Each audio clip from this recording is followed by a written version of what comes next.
فکتای آرلکرافت که بهتره بدونید. توی ویدیوی فکتای قبلی در مورد فرآیندی به اسم ماویون صحبت کردم و امروز میخوام در مورد برادبون بهتون اطلاعات بدم.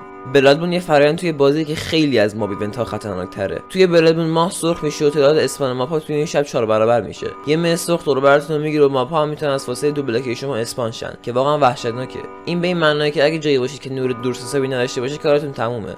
اینکه برادبون رخ بده یا نه امکانش 1%. وقتی برادبون شروع میشه توی چت پیغام برادبون ایز رایزینگ براتون میاد و اینا میگن که برادبون 20 دقیقه طول میکشن. اینم چند تا عکس از برادبون.